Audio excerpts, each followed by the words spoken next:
اللہ کے شریعت کو نافذ ہونے سے روکنا۔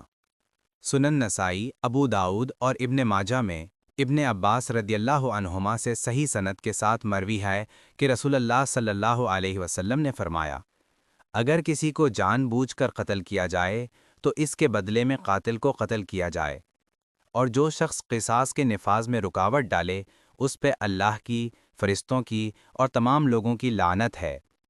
اس طرح جو شخص رتبے یا مال کی خاطر جان بوجھ کر قتل کرنے والے پر اللہ کے حکم قصاص کے نفاذ میں رکاوٹ ڈالے اس پر لعنت ہے۔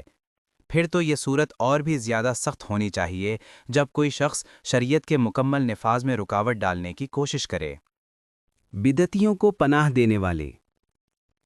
اللہ اور فرشتوں کی لعنت ان لوگوں پر ہے جو اللہ کے دین میں نئی باتیں ایجاد کرتے ہیں، اس کے احکام کو چھوڑ کر اور اس کی حدود سے تجاوز کرتے ہیں، یا ایسے لوگوں کو پناہ اور تحفظ دیتے ہیں جو یہ کام کرتے ہیں، جیسا کہ صحیح حدیث میں آیا ہے، جو شخص دین میں نئی بات ایجاد کرے یا ایجاد کرنے والوں کو پناہ دے اس پر اللہ کی، فرشتوں کی اور تمام لوگوں کی لعنت ہے۔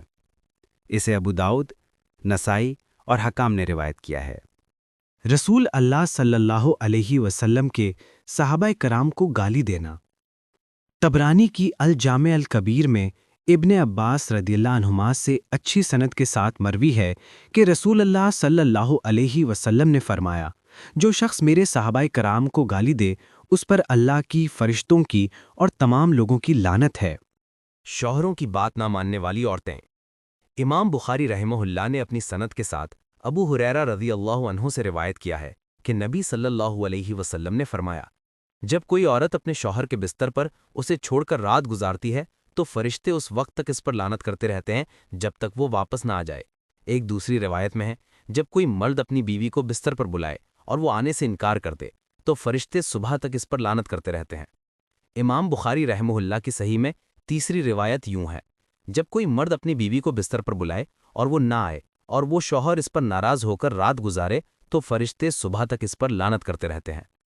علامہ ابن رجب رحمہ اللہ نے فتح الباری میں فرمایا، نبی صلی اللہ علیہ وسلم کے فرمان وہ آنے سے انکار کر دے کے بارے میں ابو عوانہ رحمہ اللہ نے ایک روایت میں یہ اضافہ کیا ہے، اور وہ یعنی شوہر اس پر ناراض ہو کر رات گزارے۔ یہ لعنت اسی اضافے کی وجہ سے واقع ہوتی ہے کیونکہ اسی سے اس کی نافرمانی ثابت ہوتی ہے، جبکہ اگر شوہر اس پر ناراض نہ ہو تو ایسا نہیں ہوتا۔ ممکن ہے کہ شوہر اسے معاف کر دے یا اپنے حق کو چھوڑ دے۔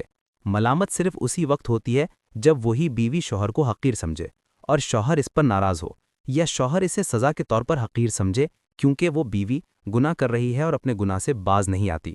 اگر شوہر ہی غلطی کرتے ہوئے پہل کرے یعنی بلا وجہ حقیر سمجھے تو پھر معاملہ دوسرا ہے۔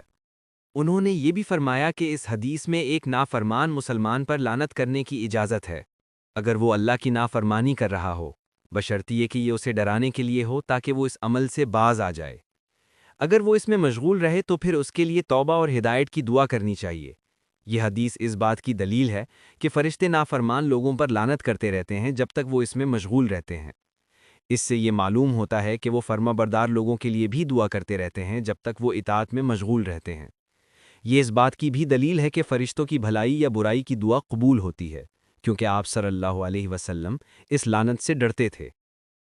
انہوں نے یہ بھی فرمایا، یہ حدیث عورتوں کو ان کے شوہروں کی مدد کرنے اور انہیں راضی رکھنے کی ترغیب دیتی ہے اور یہ بتاتی ہے کہ مرد جنسی تعلق کی کمی کے معاملے میں عورتوں کے مقابلے میں کم صبر کرنے والے ہوتے ہیں، اور یہ واضح کرتی ہے کہ مرد کے لیے سب سے زیادہ پریشانی کا سبب حلال جنسی تعلق کی خواہش ہے۔ اسی وجہ سے شارع یعنی قانون ساز نے عورتوں پر مردوں کی اس میں مدد کرنا فرض کیا ہے۔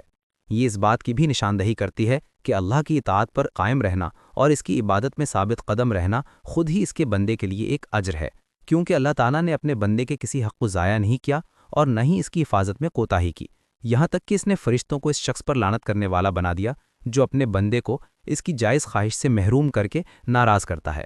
اسی طرح اس بات پر بھی زور دیا گیا ہے کہ بندے پر یہ لازم ہے کہ وہ اپنے رب کے اپنے اوپر حقوق کو پورا کرے۔ خلاصہ، مندرجہ بالا متن 4 ایسے امور پر روشنی ڈالتا ہے جن پر اللہ تعالیٰ، فرشتوں اور تمام لوگوں کی لعنت وارد ہوتی ہے۔ نمبر 1، شریعت کی تنفیذ میں رکاوٹ۔ جان بوجھ کر قتل یعنی قصاص جیسے صحیح حکم الہی کے نفاذ کو روکنے والے پر لعنت ہے۔ اس سے بڑھ کر وہ شخص ہے جو پوری شریعت کے نفاذ میں رکاوٹ ڈالے۔ نمبر 2، بدعت اور بدعتیوں کی پناہ۔ دین میں نئی باتیں ایجاد کرنے والے یعنی مبتدع اور ایسے لوگوں کو پناہ یا تحفظ دینے والے دونوں پر لعنت ہے۔ نمبر 3، صحابہ کرام کی توہین۔ رسول اللہ صلی اللہ علیہ وسلم کے صحابہ کرام رضوان اللہ علیہم اجمعین کو گالی دینے یا ان کی توہین کرنے والے پر لعنت ہے۔ نمبر 4، بیوی کا شوہر کی جائز خواہش پر انکار۔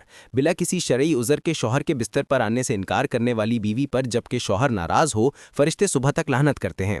یہ حکم شوہر اور بیوی کے باہمی حقوق، خاص طور پر مرد کی جائز جنسی ضرورت کی اہمیت اور بیوی کی ذمہ داری کو واضح کرتا ہے۔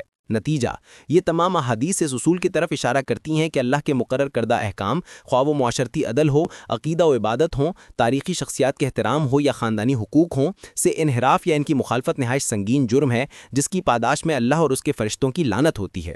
یہ احکام دین کی حفاظت، معاشرے کے استحکام اور انفرادی تعلقات میں توازن قائم رکھنے کے لیے بنیادی اصول فراہم کرتے ہیں۔